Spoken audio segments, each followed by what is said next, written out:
Alright, what's up everybody? I want to go through and do a little tutorial on how to take some amazing looking photos with the iPhone. I'm using iPhone 4. You can do this on the newer iPod Touch. Probably get decent results with the 3GS, but this is the only phone I use. So I know there's a lot of awesome apps out there that take some really good looking photos. I personally like to use a combination of two to get some really good results. Mainly using an HDR style setup, which really evens out the photo so you don't have any darks or lights. I mean, you get really great colorful pictures. So first of all, I'll show you which apps I'm using. First you want to start out with the all popular Pro HDR right there. Pro HDR is what I start to take the pictures with because I can get pretty much a really good picture quality straight from there. I always use manual HDR there.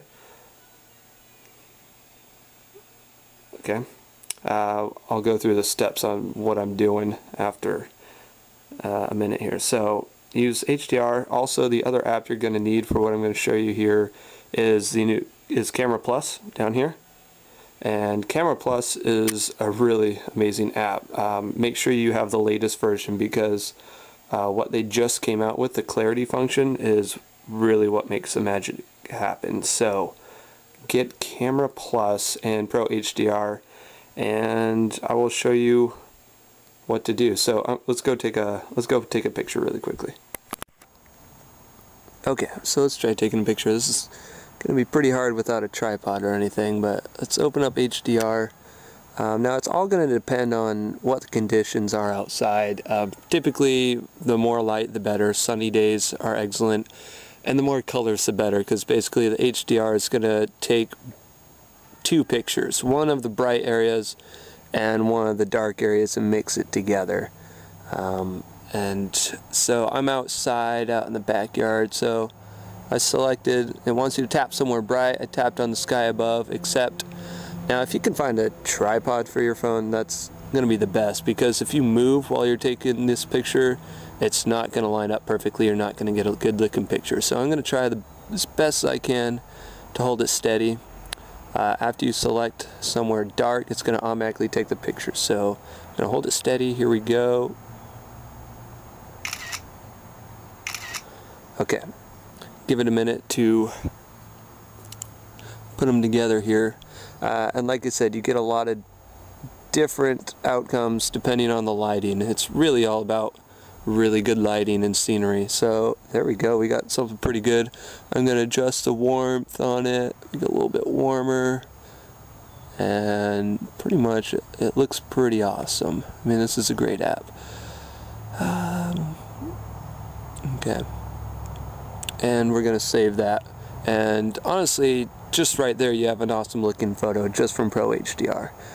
But we're going to do a little bit more to it. So let's go back inside where the lighting's a little bit better to finish this up. Okay, one last step here. This is going to make it look really, really cool. We already got a really awesome looking HDR photo. We're going to open up Camera Plus. There we go. And since we took it with HDR, we got to go down here to our photo album, our camera roll, import our picture right there. And what this clarity function is going to do, it's kind of like its own HDR setup. It's kind of like it's a specialized hybrid. I don't know what they did, but it's amazing. So let's go into edit. And you don't have to be a professional. I mean, I'm by far no professional photographer. I like taking pictures. I think it's fun. And what they've done is made it incredibly easy. So you see the picture right here, the HDR, it already looks like a really awesome photo. Here's clarity, the new adjustment they added, and let's see what it does. Yeah, that's pretty freaking cool. I'll add the photo at the end of the video so you can really see what's going on. So it looks insane. The only other thing I'd like to add is a little bit of the effects down here. There's a bunch of cool ones that'll work. My favorite right here under the specials is it's called cross process, it kind of takes the whites, makes them a little more yellow, the blacks a little bit more blue. It kind of gives it more of a filmy look. I don't like it really exposed like that. I'm going to first take it all the way down, and I'm going to blend it in just a little bit. Blend it in to where it's kind of a half and half. Right about there. That's sick. That is awesome. This is my favorite way to do it. So the HDR photo, and then bring it into Camera Plus, add clarity and a little bit of the cross-process effect through Camera Plus, and that's pretty much it. I mean, you can go to town. You can open it up with other apps. You can open it up with well, just about anything and really mess with your photos, but this is my favorite way of doing it. And I'm going to go to Done, and then I'm going to save it. And then I'll upload it at the end of the video so you can really see what it looks like. Now, I'd love to see what you guys can come up with. Try these steps, see what you come up with. Post comments, put some links up there so we can see what all you came up with. And let me know if you have any other ideas that really can take this and make it look better, or what your own spin on it is. This is mine. I hope you guys have a lot of fun with it. And I'm looking forward to seeing what you guys can come up with. Peace.